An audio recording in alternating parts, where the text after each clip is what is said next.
अस्सलामु अलैकुम वरहमतुल्लाहि वबरकातुहू। कैसे हैं आप सब हज़रात? मैं खैरियत से हूँ। उम्मीद करता हूँ कि आप लोग भी खैरियत से होंगे। आज जिस टॉपिक पे डिस्कशन करना है वो टॉपिक है हस्बैंड वाइफ रिलेशनशिप। 12 आप लोग ने काफ़ी इसके रिगार्डिंग बयान सुने होंगे और ये बहुत ही इम्पॉर्टेंट टॉपिक है क्योंकि इसका ताल्लुक़ सिर्फ़ एक इंसान की ज़ात से नहीं है, बल्कि इसका ताल्लुक़ जो है वो दो ख़ानदान से है। ख़ुद अल्लाह के नबी सल्लल्लाहु अलैहि वसल्लम ने इस रिश्ते की बहुत ज़्यादा अहमियत बताई और अल्लाह पाक ने कुरान पाक के अंदर भी इस रिश्ते की बहुत ज़्यादा अहमियत यहाँ तक कि फ़रमाया कि सबसे पहला ये जो हस्बैंड वाइफ का जो रिलेशन है ये सबसे पहला और सबसे आखिरी रिलेशन भी है और इसको बचाने के लिए क्या कुछ नहीं किया गया और क्या कुछ हमें तरगीब नहीं दी गई है ये हम सब जानते हैं। तो अल्लाह के नबी सल्लल्लाहु अलैहि वसल्लम ने जो निकाह किए हैं, 11 निकाह अल्लाह के रसूल के हैं, उसमें कहीं ना कहीं अल्लाह के रसूल का ये पैगाम भी है कि अपने घर की ज़िंदगी को किस तरह से आपको गुजारना है।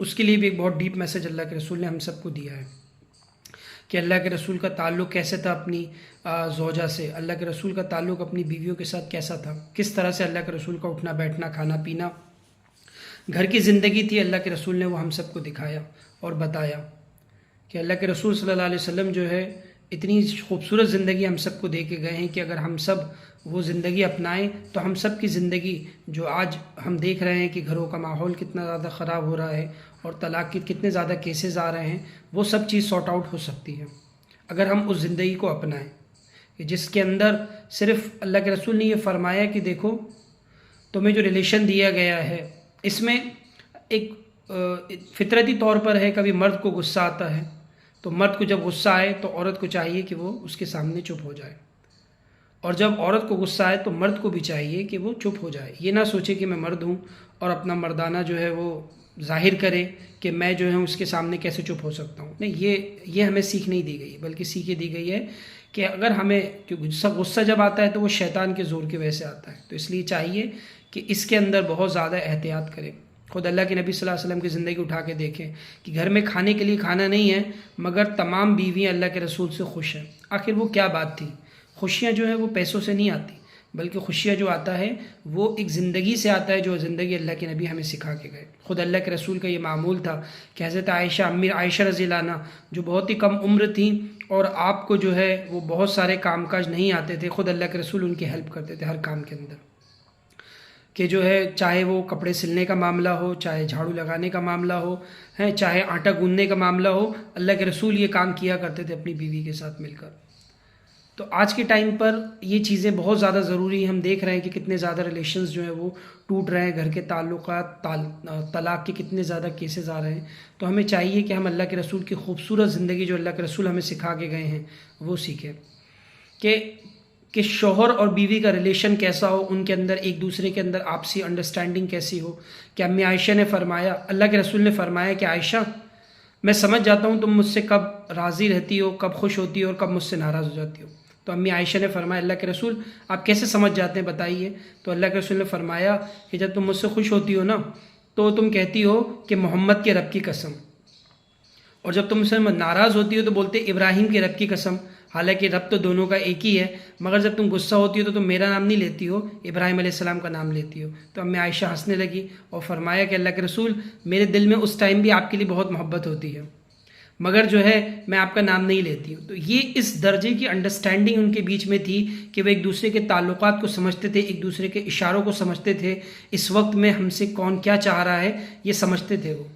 इसीलिए इतनी खूबसूरत ज़िंदगी गुजार के गए कि घर में खाने के लिए खाना नहीं है मगर अल्लाह के रसूल की ज़ौजा जो है, अल्लाह के रसूल की बीवियाँ जो है वो आपसे राज़ी हैं।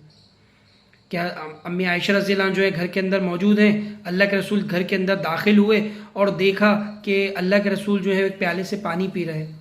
अम्मी आयशा ने कहा, अल्लाह के रसूल, आयशा रज़ी अल्लाह अन्हा पानी पी रही है। तो अल्लाह के रसूल ने कहा, आयशा तुमने कहाँ से पानी पिया है? तो उन्होंने बताया इस जगह से। तो हज़रत अल्लाह के रसूल ने भी उसी जगह से पानी पिया। तो ये ताल्लुकात हमें सिखाया है अल्लाह के रसूल, सिर्फ दीनी मामलात के अंदर नहीं बल्कि दुनियावी ज़िंदगी भी हमें जो है घर की ज़िंदगी, मामलात, मुआशरत, अखलाकियात, किस तरह से तुम्हारा कैरेक्टर हो, तुम्हारा किरदार, तुम्हारे आमाल कैसे हो, वो सब अल्लाह के रसूल ने हमें सिखाया। तो हमें जो है हमारी जो कामयाबी है सिर्फ ये नहीं कि सिर्फ दीन हमने फॉलो कर लिया हम कामयाब हो जाएंगे, बल्कि घर के अंदर की ज़िंदगी भी जो है वो किस तरह गुजारनी है, हमें वो चीज़ भी तालीमात अल्लाह के रसूल दे के गए जिसको हमें फॉलो करना चाहिए। एक मरतबा अरब के अंदर क्या मिजाज था, अरब लोग जो है वो इजहार मोहब्बत बीवी से, वो अरब के अंदर एक गैर मुतवक्की चीज़ थी, यानी कोई तवक्को नहीं करता था। हाँ, बहुत सारे अशार आपको मिल जाएंगे जहाँ पर जो है जो औरतें होती थी, माशूक होती थी, उनके लिए आपको बहुत सारे भर भर के अशार मिल जाएंगे, मगर अपनी बीवी के लिए अशार कहना वो लोग एक ऐब समझते थे। तो अल्लाह के रसूल जब आए, अल्लाह के रसूल ने इस कल्चर को ख़त्म किया और बताया कि अगर तुम्हें इजहार करना है तो अपनी बीवी से करो, इजहार मोहब्बत बीवी के लिए जायज़ है। तो एक मरतबा इसी जो है मौजू के लिए अल्लाह के रसूल बयान कर रहे थे। एक शख्स ने भरी महफिल में पूछा कि अल्लाह के रसूल आपको सबसे ज़्यादा मोहब्बत किससे है? तो अल्लाह के रसूल ने फरमाया कि आयशा से।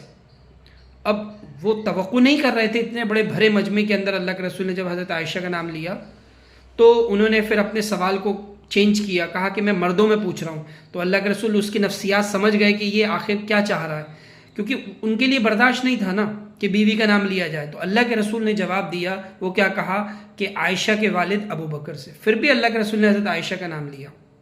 तो मेरे भाइयों, हमें चाहिए कि हम अपनी ज़िंदगी जो है वो अल्लाह के रसूल के तरीक़ों पर गुजारें, जो ज़िंदगी अल्लाह के रसूल हमें सिखा के गए हैं। हाँ, कि सिर्फ ये नहीं कि जो है मतलब बीवी को बीवी है तो उसको गाली दे दिया, उसके ख़ानदान को बुरा भला कह दिया, ये कोई मर्दांगिनी नहीं है, बल्कि ये है कि अखलाकियात के एतबार से हर काम के अंदर उसकी हम मदद करें। क्योंकि जब अल्लाह ने हम लोग का रिश्ता जोड़ दिया है तो वो ज़िंदगी भर के लिए रिश्ता है, वो सिर्फ कुछ दिन का रिश्ता नहीं है कि सिर्फ आप खुशी के अंदर साथ हो, दुख के अंदर उसके साथ नहीं हो, नहीं, बल्कि हर एक मौके पर उसका साथ देना है, उसके साथ रहना है। एक मौके पर अल्लाह के नबी सल्लल्लाहु अलैहि वसल्लम घर पर आए तो अम्मी आयशा रज़ी अल्लाह अन्हा जो थी वो आपसे नाराज़ थी, आपसे बातचीत नहीं कर रही थी।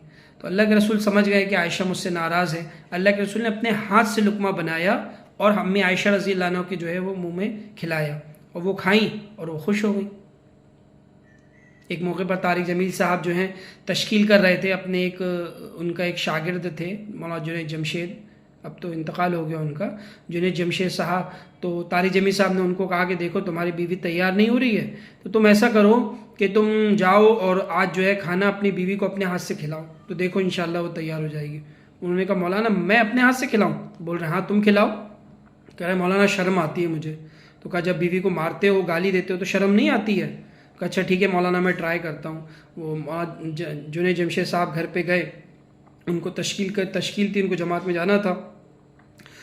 तो जब घर पे गए, खाने पर बैठे तो उनकी हिम्मत नहीं हुई, अपनी बीवी को अपने हाथ से वो नहीं खिला पाए। मौलाना ने कॉल किया कि क्या हुआ, तुम्हें जो मैंने अमल बताया था किया? कहा मौलाना मुझे शर्म आती है, नहीं कर पाया। तो कहा फिर? तो कहा अच्छा मौलाना कल मैं करूँगा। फिर दूसरे दिन बैठे और जो है अपने हाथ से लुकमा बनाकर अपनी बीवी को मुंह में खिलाया तो उनकी बीवी खुश हो गई। कहा कि ये अमल आपको किसने बताया? कहा कि ये अल्लाह के नबी की सुन्नत है और मौलाना तारिक जमील साहब ने मुझे बताया। तो वो कहने लगी उनकी बीवी कि आपके तबलीग में सबसे अच्छे मौलाना जो है वो मौलाना तारिक जमील है। तो मेरे भाइयों, ये ज़िंदगी अल्लाह के रसूल ने हमें सिखाया। हम लोग को अल्लाह के रसूल ने किसी भी मौके पर जो है वो खाली नहीं छोड़ा कि तुम्हें शादी करने का तरीका बता दिया हो या एक तरीका बताया दूसरा नहीं बताया, बल्कि एक मुकम्मल ज़िंदगी अल्लाह के नबी लेकर आए जिसमें सबसे इम्पॉर्टेंट जो ताल्लुक़ जो है वो घर की ज़िंदगी, अज़दवाजी ज़िंदगी है, फैमिली है, हस्बैंड वाइफ रिलेशन सबसे इम्पॉर्टेंट है। शैतान रोज़ जो है कटघरी लगाता है और अपने जो चेले चपाटे होते हैं उनसे पूछता है तुमने क्या काम किया। कोई कहता है मैंने चोरी करी, कह रहा है तुमने कोई काम नहीं किया। कोई कहता है मैंने जो है ना 2 लोगों में लड़वा दिया, कह रहा कोई काम नहीं किया। कोई कुछ अलग अलग काम कहता है। एक शैतान जो है पीछे छुपा रहता है, उसको बुलाता है, वो बोलता है तुमने क्या किया? कह रहा है मैंने आज जो है ना हस्बैंड और वाइफ की लड़ाई करवा दी। तो कहा ये सबसे बड़ा काम है, क्योंकि एक जो काम है ये इंसान के अपने आप तक महदूद है, मगर दूसरा जो काम बताया जो हस्बैंड वाइफ का जो है लड़ाई झगड़ा करवाना, ये 2 खानदानों की लड़ाई झगड़ा है। तो शैतान बड़ा खुश हुआ कि तुमने बड़ा अच्छा काम किया। तो मेरे भाइयों, हमको चाहिए कि हम अल्लाह के रसूल की ज़िंदगी को पढ़ें और जो चीज़ें हमें बताई गई हैं उनको हम फॉलो करें ताकि हमारी ज़िंदगी भी एक खूबसूरत ज़िंदगी बने। अस्सलामु अलैकुम वरहमतुल्लाहि वबरकातुहू।